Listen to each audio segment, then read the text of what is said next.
আজ বরং একটা বইয়ের গল্প বলি। আমরা অনেক রকম বই পড়ি, কেউ রোম্যান্টিক পছন্দ করি, কেউ ডিটেকটিভ বা অন্য ধারার গবেষণা প্রবন্ধ।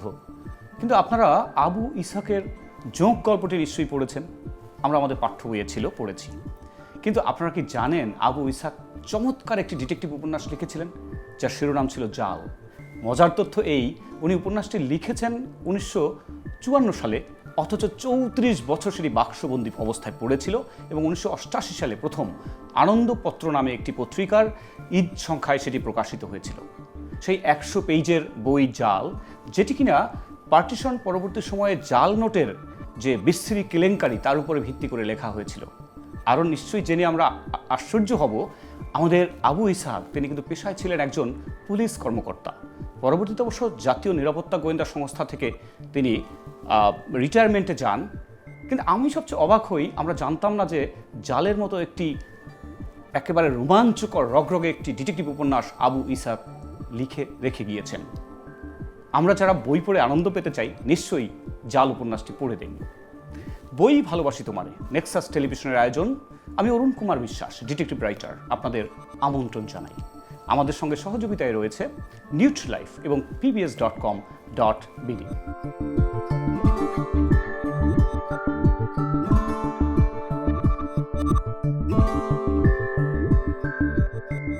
বই ভালোবাসি তোমারে আমাদের আজকের অনুষ্ঠানে আমরা এমন একজন ব্যক্তিকে অতিথি হিসেবে পেয়েছি, যিনি একাধারে লেখক, গবেষক এবং বাংলাদেশ টেলিভিশনের শ্রদ্ধেয় মহাপরিচালক ডক্টর মোহাম্মদ জাহাঙ্গীর আলম। আমরা অবশ্য তাকে তার পেন নেম নুরুদ্দিন জাহাঙ্গীর নামে চিনি। স্যার, আপনাকে আমাদের আজকের অনুষ্ঠানে স্বাগত জানাই। ধন্যবাদ আপনাকে, আমাকে আপনাদের এই অনুষ্ঠানে আমন্ত্রণ জানানোর জন্য। স্যার, যেমনটি আমরা বলছিলাম, আমাদের সমস্ত কথাবার্তা সব কিছু বই নিয়ে। তো শুরুতেই আমি জানতে চাইব, বই এটি অনুষঙ্গ হিসেবে জীবনের জন্য কতটা জরুরি, কিভাবে জরুরি? মানুষের জীবনে মানব সঙ্গ যেমন জরুরি, বই তার চাইতেও বেশি জরুরি। কারণ মানব সঙ্গ সবসময় পাওয়া সম্ভব হয় না, কিন্তু বই মানুষকে সেই মানব সঙ্গের বিকল্প হিসাবে সঙ্গ দিতে পারে, তাকে আনন্দ দিতে পারে, তার বেদনার সঙ্গী হতে পারে, তাকে আশা জাগাতে পারে, তাকে পথ দেখাতে পারে এবং একই সঙ্গে তার জীবন গঠনে দারুণ ভূমিকা রাখতে পারে। বর্তমান প্রজন্মের বই পড়বার যে প্রবণতা, এটা ঠিক কোন দিকে যাচ্ছে? আমরা কি খুব আশাবাদী হতে পারি? আমি মনে করি যে নতুন প্রজন্ম বই পড়তে আগ্রহী হবে এবং হতো যদি না আমাদের সমাজ তাদেরকে বই পড়ার প্রতি যেভাবে তাদেরকে উৎসাহিত করা দরকার সেইভাবে উৎসাহিত করত। আমরা আজকে দেখি যে ইলেকট্রনিক ডিভাইস এবং অন্যান্য বিষয়ে আমাদের পরিবারগুলো বাচ্চাদের বা তাদের সন্তানদের যেভাবে ব্যবহারে উৎসাহিত করে, বই পড়ার ক্ষেত্রে সেভাবে উৎসাহিত করে না। এটি একটি দুঃখজনক ঘটনা। একসময় এগুলো ছিল না। আমাদের প্রজন্মের সময় আমরা এই সমস্ত ইলেকট্রনিক ডিভাইস পাইনি বলে হয়তো ব্যবহার করতে পারিনি বা আমরা বইয়ের মুখী হয়েছি, এটাও হতে পারে। আবার এমনও দেখা গেছে যে আমাদের হাতের কাছে অনেক বই আছে, আমি বই পড়তাম কিন্তু আমার অন্য কোনো বন্ধু বা অন্য কোনো আত্মীয় বই পড়তো না। ফলে বই পড়ার প্রতি যে মানুষের একটা দৃষ্টিভঙ্গি বা আকাঙ্ক্ষা, সেই আকাঙ্ক্ষাটাও একটা জাগিয়ে তোলার বিষয়। স্যার, তাহলে আমাদের বর্তমান যে সমাজ ব্যবস্থা, এই প্রেক্ষিতে আপনি যদি বলছিলেন যে পরিবার কি সেই ভূমিকা রাখছে, কতটুকু রাখতে পারছে? আমার মনে হয় যে আমাদের পরিবারগুলো সেইভাবে সচেতন নয়। তো আমি দেখেছি যে সমস্ত পরিবারে বই পড়ার জন্য, সন্তানদের জন্য বা নিজেদের জন্য বই পড়ার একটা আগ্রহ থাকে, সেই পরিবারের সন্তানরা ঠিকই বইয়ের প্রতি আগ্রহী হয়। আমাদের কিছু কিছু উদ্যোগ কিন্তু বিভিন্নভাবে নেওয়া হয়ে থাকে। যেমন ধরেন যে সরকারের কিছু লাইব্রেরি আছে, সেই লাইব্রেরিগুলোতে মানুষ তো না গেলে লাইব্রেরিগুলো ইফেক্টিভ হবে না। এক, দ্বিতীয়ত আমাদের কিছু কিছু প্রতিষ্ঠান আছে যারা সরকারের বাইরে থেকেও কাজ করে, সে সমস্ত প্রতিষ্ঠান গ্রামে গঞ্জের স্কুলগুলোতে বই পড়ার অভ্যাস গড়ে তোলার জন্য চেষ্টা করছে।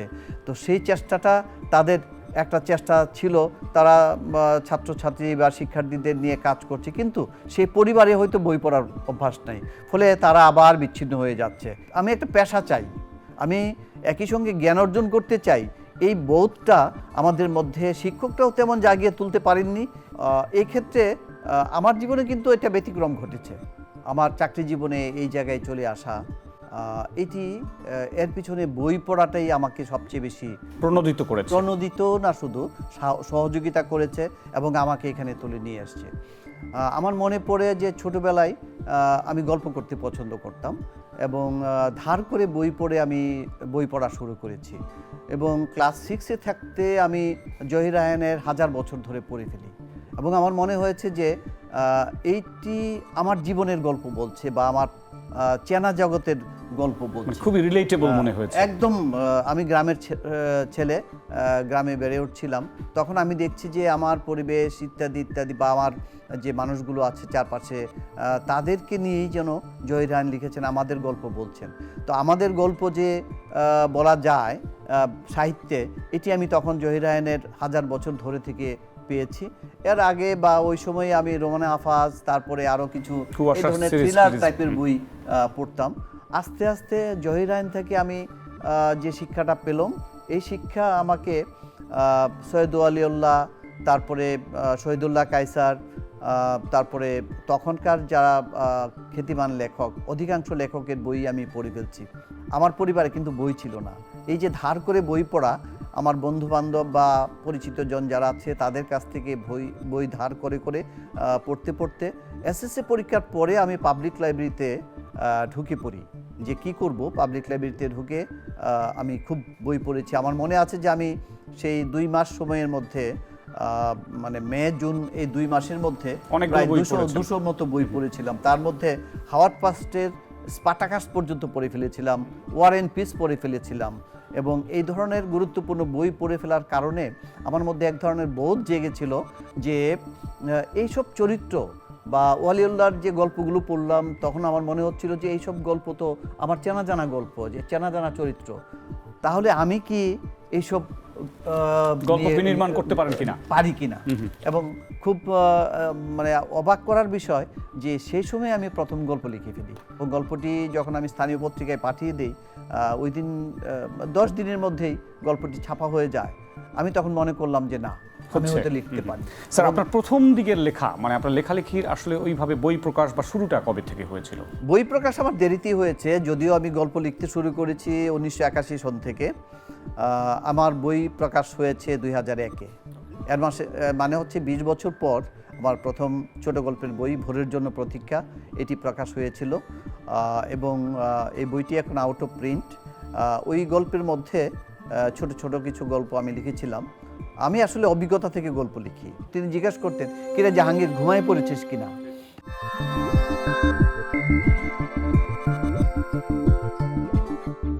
এই যে অচেনা নগরে অর্বাচীন কিশোর, এটা কি কিছুটা আপনার ব্যক্তি চরিত্র তুলে ধরেছে? মনে হচ্ছে যে অর্বাচীন কিশোর এটি আপনি? না, এটি আসলে এটি আমার অভিজ্ঞতা থেকেই আমি বলছি যে আমাদের পরিবারের একটি থাকে, আগ্রহ থাকে যে মফস্বলে পড়াশোনা হয় না।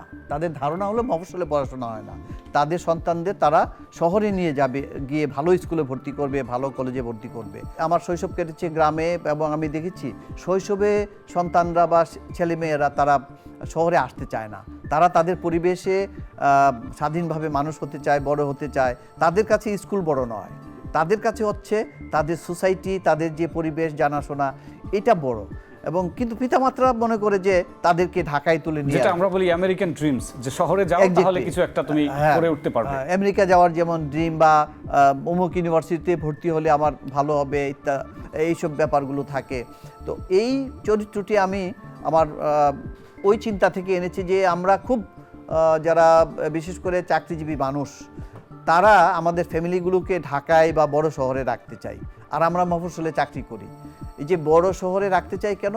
ভালো স্কুলে ভর্তি করানোর জন্য। ভালো স্কুলে ভর্তি করানোর মাধ্যমে আমরা মনে করি যে তাদেরকে আমরা মানুষ করতে পারবো, কিন্তু এটা সত্য নয়। একটি ছেলে বা একটি মেয়ে যখন মানুষ হবে, পড়াশোনা করবে, সে শহরে কি গ্রামে মানুষ হচ্ছে বা পড়াশোনা করছে, এটি ম্যাটার করে না। না, মননশীলতার চর্চা ম্যাটার করে সে কি শিখছে, কার কাছে শিখছে। আমি যে প্রাইমারি স্কুলে পড়েছি সেই প্রাইমারি স্কুলের শিক্ষক ঠিকমতো কথা বলতে পারতেন না, অঙ্ক করাতে পারতেন না, তার ইংরেজি জ্ঞান, তার বাংলা জ্ঞান তেমন ছিল না, কিন্তু তারা আমাদেরকে যেভাবে নার্সিং করতেন এটি অসাধারণ এবং সঠিক পথের একটা দিশা দিয়েছেন যে তুমি এই হবে। তিনি আমার একজন শিক্ষক আমাকে রাত 10টায় আমার ঘরের পাশ দিয়ে যাওয়ার সময়, আড্ডা দিয়ে যাওয়ার সময় আমার ঘরের পাশ দিয়ে যাচ্তেন এবং তিনি জিজ্ঞেস করতেন, কিরে জাহাঙ্গীর ঘুমায় পড়েছিস কিনা। তো এই যে তার ডাকের অপেক্ষায় থাকতাম আমি, পরের দিন যদি তিনি আমাকে ডেকে আগের দিন না পেতেন, পরের দিন জিজ্ঞেস করতেন যে কালকে ঘুমায় পড়ছিলি কেন। এই যে ডাকের অপেক্ষায় থেকে আমাকে পড়াশোনা করতে হবে, তার যে আন্তরিকতা, এটি আমার কাছে মনে হয়েছে যেন তিনি এখনো আমাকে জাগিয়ে রাখছেন। আমি দেখতে পাচ্ছি আপনার রোহিঙ্গাদের নিয়ে বেশ কিছু লেখা এবং গবেষণা আছে। আমরা কয়েকটা বইয়ের নাম করতে চাই। উদ্বাস্তু, তারপরে সোলেমন এবং সেটা টেল অফ রোহিঙ্গা, এবং আরেকটি আছে সোলেমন। আমি রোহিঙ্গাদের নিয়ে কাজ করেছি ক্যাম্পে, একাধিকবার মিয়ানমারে গিয়েছি, আরাকানে আমার যাওয়ার সুযোগ হয়েছে, আমি রিপ্রেজেন্টেশন অফিসার হিসেবে কাজ করেছিলাম। সেই সময়ে আমার মনে হয়েছে যে রোহিঙ্গা জাতি সম্পর্কে আমাদের দেশকে জানানো দরকার এবং বিশ্বকে জানানো দরকার। ইংরেজি বই দেশকে জানানোর জন্য আমি উদ্বাস্তু লিখেছি এবং এই উদ্বাস্তু উপন্যাসটি আমি ইংরেজি রূপ দিয়েছি টেল অফ রোহিঙ্গা। এবং পরবর্তীতে 2017 সনের আগস্টে যখন আবার নতুন করে ইনফ্লাক্স হলো, এখন 10 লাখ রোহিঙ্গা আমরা বলছি, তার চেয়ে বেশি আমি মনে করি। সেই 10 লাখ রোহিঙ্গা যখন আবার আসলো, তখন আমি এখনকার প্রেক্ষাপটটা কী ছিল 17 সনের, এইটা আমি তুলে ধরেছি সোলেমন উপন্যাসে। আমার উদ্বাস্তু এবং সোলেমন হচ্ছে যুগল উপন্যাস, ক্যারেক্টার সেম আছে, এবং সোলেমনটা হচ্ছে আরাকানের প্রেক্ষাপটে বার্মাতে যে ঘটনাবলী ঘটছে তার একটি বিশ্লেষণ আমি দিয়েছি নৃতাত্ত্বিক এবং ঐতিহাসিক পড়াশোনার মধ্য দিয়ে। রোহিঙ্গাদের নিয়ে কাজ করার অভিজ্ঞতা থেকে আমি এটা লিখেছি। আমার মনে হয়েছে যে বাংলা সাহিত্যে উদ্বাস্তু উপন্যাস প্রকাশিত হয়েছিল 2007-এ, তখনই আমি বলছি যে এই সংকটটি আরও ঘনীভূত হতে পারে এবং আমাদের জন্য বিপজ্জনক হতে পারে, সংকট তৈরি করতে পারে। বই পড়ার কথা বলছি, কিন্তু বই না পড়ার ক্ষেত্রে আমাদের যে প্রচারণার ঘাটতি, এটা কতখানি দায়ী? এটা অনেকখানি দায়ী। প্রথমত, ভালো বইয়ের সমালোচক নেই। আমরা কোন বইটা ভালো, কোন বইটা ভালো নয়, এই ভালো না, এইটি আমাদের এখন সমালোচনা হচ্ছে না। আমাদের কোনো ভালো সমালোচক এখন নাই। আমরা যে সমালোচনা বলছি এটি হচ্ছে একে অপরকে একটু তেল দেওয়া। তো এটি বাদ দিতে হবে। ভালো বই কোনটা তাদেরকে পড়তে হবে এবং মানুষের কাছে তুলে ধরতে হবে। প্রচার মাধ্যমের একটি দায়িত্ব আছে, মিডিয়ার একটি দায়িত্ব আছে, এমনকি সোশ্যাল মিডিয়ার একটি দায়িত্ব আছে যে ভালো বই সম্পর্কে বলা। টেলিভিশনগুলোর দায়িত্ব আছে ভালো বইগুলো সম্পর্কে বলা, ভালো লেখককে তুলে ধরা। আমি যে লেখালেখি করি, আমি বাংলা একাডেমি পুরস্কার পাওয়ার পরেও অনেকেই আমাকে চেনেন না, কিন্তু যখন আমার বই পড়বেন আমি ধারণা করি যে আমাকে চিনতে পারবেন। আমি চাই যে আমার বই পড়ে আমাকে জানুন, অন্য কোনোভাবে নয়। স্যার, আপনাকে অশেষ ধন্যবাদ। আমাদের অনুষ্ঠান শেষ পর্যায়ে আমাদের অনুষ্ঠানের পক্ষ থেকে আপনাকে শ্রদ্ধার্ঘ্য। খুবই ধন্যবাদ। শরণার্থী শিবিরের যে দুর্বিষহ দিনগুলো আমি সবসময় ছোট থেকেই নানা নানুর কাছে শুনতাম।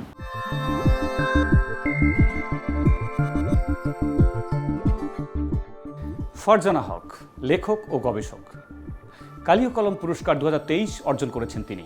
চলুন জেনে আসি কি বলছেন তিনি তার বই সম্পর্কে।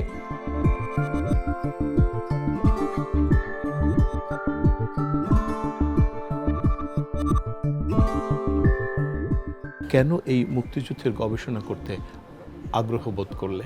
আসলে মুক্তিযুদ্ধ নিয়ে গবেষণার শুরুটা আমার একেবারে ছোট থেকে। কারণ হচ্ছে আমি ছোটবেলায় আমার নানা নানুর কাছে শুনেছি 1971 সালে পাকিস্তানি হানাদার বাহিনীর নির্মমতা, এবং 1971 সালে 22শে নভেম্বর আমার বড় খালামণির জন্ম হয়। আমি আমার নানুর কাছে শুনেছি কি কষ্টের মাধ্যমে তাকে জন্ম দিতে হয়েছে, এবং শরণার্থী শিবিরের যে দুর্বিষহ দিনগুলো আমি সবসময় ছোট থেকেই নানা নানুর কাছে শুনতাম। উনি সবসময় এই গল্পগুলো আমাদের বলতেন যে আমরা কতটা কষ্টের মাধ্যমে আজকের এই অবস্থানে এসেছি। এবং আমার নানা আমাকে বুঝাওয়ার পর একটা কথা বলতেন যে আমাদের মুক্তিযুদ্ধের ইতিহাস নিয়ে যে কাজগুলো হয়েছে সেখানে শুধু আমাদের বিজয়ের ইতিহাসটা লিপিবদ্ধ করা হচ্ছে, কিন্তু আমরা যে পাকিস্তানি হানাদার বাহিনীর নির্মমতার ইতিহাস, এটা আমাদের মুক্তিযুদ্ধের ইতিহাসে খুব অল্প পরিমাণে লিপিবদ্ধ করা হয়েছে। এবং নানা সবসময় বলতেন যে তুমি যদি কখনো কাজ করতে হয় এই দিকগুলো নিয়ে কাজ করবে। তো তারপর তুমি এই গবেষণার সঙ্গে যুক্ত কিভাবে হলে?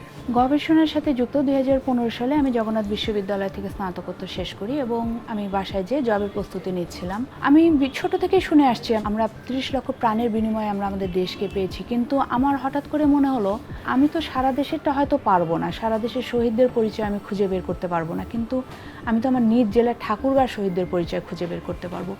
সেখান থেকে 2015 সালে আমি জাতিভাঙ্গা বৌদ্ধভূমি নিয়ে কাজ শুরু করি এবং এই কাজটা পুরোটাই ছিল আমার শখের বশে কাজ করা। এবং এই কাজ করতে করতে আমি 2019 সালে মুক্তিযুদ্ধে গণহত্যা ও গণকবর বৃহত্তর দিনাজপুর জেলা শীর্ষক শিরোনামে আমি রাজশাহী বিশ্ববিদ্যালয়ে এমফিলে ভর্তি হই। এই বইটির পুরস্কারটা তুমি কিভাবে পেলে? যে গণহত্যাটা নিয়ে স্বাধীনতা 53 বছর পেরিয়ে গেলেও এখন পর্যন্ত কোনো পত্রপত্রিকা, স্থানীয় পত্রপত্রিকায় এ সম্পর্কে লিপিবদ্ধ করা হয়নি। সেই গণহত্যাটা নিয়ে আমি এই বইটি লিখেছি এবং এই গণহত্যার সবচেয়ে কষ্টের বিষয়টা হচ্ছে যে এখানে 25 জনকে হত্যা করা হয়। 25 জনের মধ্যে 13 জন ছিলেন একই পরিবারের সদস্য এবং তাদের মধ্যে 7 জন ছিলেন যারা ছিলেন একই মায়ের সন্তান। আমি যখন সাক্ষাৎকার নিচ্ছিলাম, পরিবারের 2 জন সদস্য এখনও বেঁচে আছেন, শ্রী নীলেন্দ্রনাথ রায় এবং শ্রী নলীন্দ্রনাথ রায়। তাদের এক ভাই বলছিলেন যে যখন তার সবচেয়ে ছোট ভাই উপেন্দ্রনাথকে হত্যা করা হয় তখন তার বয়স ছিল 8 বছর এবং তাকে যখন গুলি করা হয় সে কিছুক্ষণ বেঁচে ছিলেন। তিনি বেঁচে থাকার পর এক পর্যায়ে সে একটু পানি চায়, পানি খেতে চাইলে একজন পাকিস্তানি সৈন্য তাকে উপরে তুলে আছাড় মারে এবং সেখানেই তার পেটের নাড়িভুড়ি বের হয়ে যায়। আমার এ কারণে এই বিশ্বাসটা ছিল যে যে গণহত্যা নিয়ে স্বাধীনতা 53 বছরে কোথাও লিপিবদ্ধ করা হয়নি, সেই গণহত্যার ইতিহাসটা আমি জাতির সামনে তুলে আনতে পেরেছি। এই বিষয়ে খুবই দৃঢ় ছিল যে তুমি পুরস্কার পাবে। আমার মনে হতো যে যদি সঠিক মূল্যায়ন করা হয় এই বইটার জন্য আমি পুরস্কার পাবো। তুমি কি ঠাকুরগাঁও বেসড কাজটা করতে চাও না সারা বাংলাদেশ ব্যাপী করতে চাও? আমার এখন যেটা মেন উদ্যোগ যে আমি অন্তত আমার ঠাকুরগাঁও জেলায় যারা শহীদ হয়েছেন, যারা শহীদ বুদ্ধিজীবী, গণশহীদ এবং শহীদ মুক্তিযোদ্ধা, আমি অন্তত চেষ্টা করেছি আমার ঠাকুরগাঁও জেলায় শহীদদের তালিকাটা সম্পূর্ণ করতে। এই মুক্তিযুদ্ধের পরবর্তী পরিকল্পনা কি আছে তোমার? তুমি কি করতে চাও? আমি এখন পর্যন্ত প্রায় 50টি স্মারক পেয়েছি মুক্তিযুদ্ধ এবং মুক্তিযোদ্ধাদের, যেগুলো আমি ইতিমধ্যে 1971 গণহত্যা আর্কাইভ জাদুঘরে হস্তান্তর করেছি। এছাড়া আমি ঠাকুরগাঁও জেলায় প্রায় 42 জন শহীদ বুদ্ধিজীবীর সন্ধান পেয়েছি এবং তাদের পরিচয় লিপিবদ্ধ করেছি যারা জাতির সামনে অজানা ছিলেন। এবং আমার ভবিষ্যৎ ইচ্ছে আছে যে আমি এই শহীদ বুদ্ধিজীবীদের নিয়ে একটি বই প্রকাশ করব।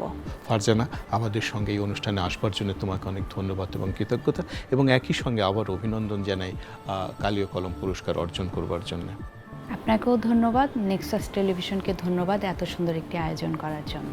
ফিলিস ডরথি জেমস, সংক্ষেপে পিডি জেমস, একজন নামকরা ডিটেকটিভ রাইটার, যিনি কিনা শার্লক হোমসের যে চরিত্রটি তৈরি হয়েছে তার ঠিক পাশাপাশি তিনি লিখতে শুরু করেছেন, বলা যেতে পারে আমাদের আর্থার কোনান ডয়েলের উত্তরসূরি।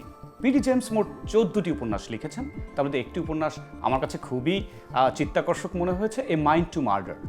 তার মূলত 2 জন ডিটেকটিভ ক্যারেক্টার ছিল, অ্যাডাম ডালগ্লিশ এবং কর্ডেলিয়া গ্রে। কর্ডেলিয়া গ্রে নাম শুনেই বুঝতে পারছেন তিনি একজন ভদ্রমহিলা, এবং অ্যাডাম ডালগ্লিশ তিনি পুরোদস্তুর একজন পুলিশ কর্তা ছিলেন। এবং এই 14টি উপন্যাসের মধ্যে সবগুলো উপন্যাস কিন্তু টিভি সিরিজে রূপান্তরিত হয়েছে এবং আমরা অনেকে হয়তো পড়িনি, কিন্তু পিডি জেমস গোয়েন্দা সাহিত্যের ইতিহাসে একটি উজ্জ্বলতম জ্যোতিষ্ক। এবার আমার প্রশ্ন, দ্বিতীয় যে নারী চরিত্রটি ডিটেকটিভ ক্যারেক্টার তার নাম কি? Option A Cordelia Grey, option B Miss Marple এবং অপশন সি জেনান থমাস। সঠিক উত্তরটি পাঠিয়ে দিন আপনার নাম, ঠিকানা, ছবি এবং মোবাইল নম্বর সহ ইমেইলের মাধ্যমে। আমাদের আজকের পর্ব এখানেই শেষ করছি। দেখা হবে আগামী পর্বে। তবে আপনার বই পড়া সংক্রান্ত যে কোনো তথ্য কিংবা অভিজ্ঞতা জানাতে পারেন আমাদের। বিদায় নিচ্ছি, আমি অরুণ কুমার বিশ্বাস, ডিটেকটিভ রাইটার। পরবর্তী পর্ব পর্যন্ত সবাই ভালো থাকুন, সুস্থ থাকুন এবং অতি অবশ্যই বইয়ের সঙ্গে থাকুন।